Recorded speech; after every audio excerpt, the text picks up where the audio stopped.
జై శ్రీరామ్, జై శ్రీరామ్, జై శ్రీరామ్, జై శ్రీరామ్. మేము రామ జన్మభూమి ఫస్ట్ మోదీ గారు భూమి పూజ చేసినప్పుడు మేము మా ఫ్యామిలీ ఒక టీవీ చూస్తూ కూర్చున్నప్పుడు టీవీ ఇంత పెద్ద మందిరం కడుతున్నారు కదా, ఈ మందిరంకి ఏమన్నా ఇవ్వాలని నేను మా భార్య మా కుటుంబ సభ్యులు మాట్లాడుకున్నాము.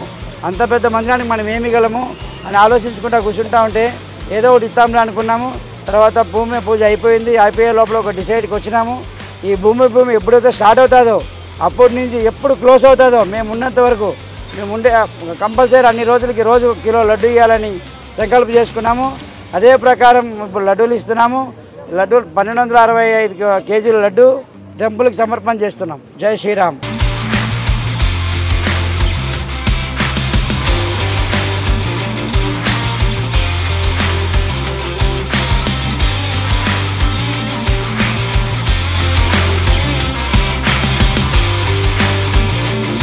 శ్రీరామ్ క్యాటరింగ్ వారు మళ్ళీ మా బీజేపీ పార్టీ అతను ఇంత పెద్ద సంకల్పం ఏ రోజైతే అక్కడ భూమి పూజ చేసిరో ఆనాటి నుంచి వీరు ఏ నాటికైతే ప్రాణ ప్రతిష్ఠ అవుతుందో ఆ రోజు వారికి కిలో చొప్పున ఈ లడ్డు తయారు చేసి నైవేద్యం ఎక్కియాలని వాళ్ళు సంకల్పించారు. వారి సంకల్పం ఈరోజు నిజమవుతుంది. అక్కడి నుంచి కూడా పర్మిషన్ రావడం, వీళ్ళు తయారు చేయడం, పంపించడం, ముఖ్యంగా ఈరోజు కంటోన్మెంట్ నియోజకవర్గం నుంచి ఈ కార్యక్రమం జరగడం, డోర్స్ ఇవ్వడం కావచ్చు, పాదుకలు కావచ్చు, అన్ని మన దగ్గరికి వెళ్ళిపోవడం మన అదృష్టంగా భావిస్తున్న వీరందరికీ పూర్వజన్మ సుకృతంతో ఇది సాధ్యమైంది.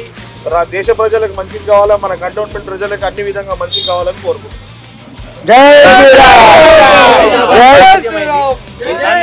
ఇది హైదరాబాద్ తెలంగాణ రాష్ట్రం మన హైదరాబాద్ కంటోన్మెంట్ సాధ్యమైనందుకు చాలా చాలా గొప్ప విషయం. ఎందుకంటే ఎంతో మంది డబ్బు ఉన్న వాళ్ళు ఉన్నారు, ఎంతో మంది వ్యాపారవేత్తలు దేశమంతంలో కూడా టింబర్ డిపోలు కావచ్చు, అన్న లాంటి క్యాటరింగ్ వాళ్ళు కూడా ఉన్నా కూడా మనకు దక్కడం చాలా గొప్ప విషయం. వారు కూడా ఇది ఒక్క రోజులతో వచ్చింది కాదు, ఎన్నోసార్లు ఫాలో అప్ చేసి అయోధ్య టెంపుల్ ట్రస్ట్ వాళ్ళతో ఫాలో చేస్తేనే సాధ్యమైంది. సంకల్పం ఉన్నా కూడా మనం పోరాటం చేయకుండా ప్రయత్నించకుండా సాధ్యం కాదు. వారు ప్రయత్నించడం, ఆకాంక్షించడం, శ్రీరాముడు ఆశీర్వాదిస్తేనే ఇది సాధ్యమైంది. కాబట్టి అన్ని విధాల దేశ ప్రజలకు బాగా కావాలని కోరుకుంటున్నాం.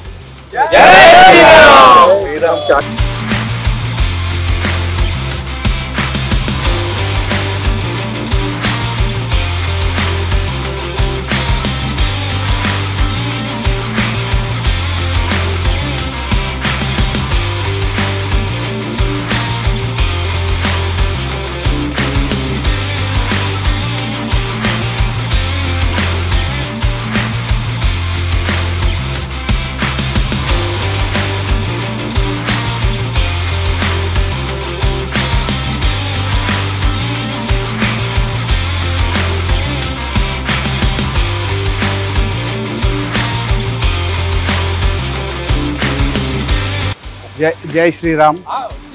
మరి ఈ యొక్క 1265 కేజీల యొక్క లడ్డు మరి అయోధ్యకి నాగభూషణం గారు మరి రామ క్యాటరింగ్ వారు తయారు చేసి అయోధ్యకి తీసుకెళ్లడం జరుగుతుంది. ఈ యొక్క 1265 కిలోల యొక్క ప్రత్యేకత ఉన్నది.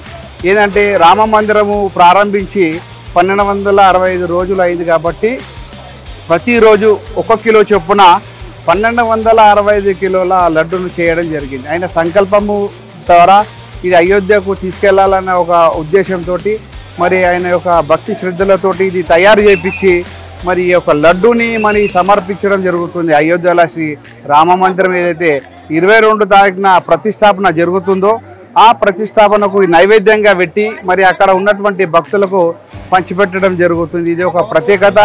మనం అందరం కూడా సంతోషం వ్యక్తం చేస్తున్నాం. ఎందుకంటే ఈ యొక్క భవ్యమైన మందిరము రామ మందిరము అయోధ్యలో మరి ప్రతిష్టాపన కాబోతుంది.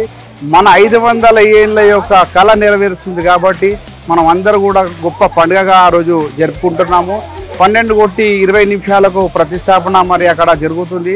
ప్రతిష్టాపన తర్వాత కూడా ప్రతి ఒక్కరు కూడా ఇంట్లో పూజలు చేసుకొని ఏదైతే ఆర్ఎస్ఎస్ వాళ్ళు బీజేపీ వాళ్ళు అక్షంతలు ఇంటింటికి ఇవ్వడం జరిగింది. ఆ యొక్క అక్షంతలు పూజ తర్వాత నిరంతరము మరి నెత్తిపైన చల్లుకొని ఆశీర్వదించుకోవాలి. అదేవిధంగా మరి సాయంత్రం కూడా దీపావళి జరుపుకోవాలి. మరి 5 దీపాలు వెలిగించాలని చెప్పి ప్రతి ఒక్కరు కూడా మన దేశ ప్రధాని నరేంద్ర మోడీ గారు సూచన ఇవ్వడం జరిగింది. ఆ సూచన మేరకు ప్రతి ఒక్క భక్తులు కూడా దాన్ని ఒక దీపావళిగా జరుపుకోవాలని చెప్పేసి కోరుతూ ఉన్నారు.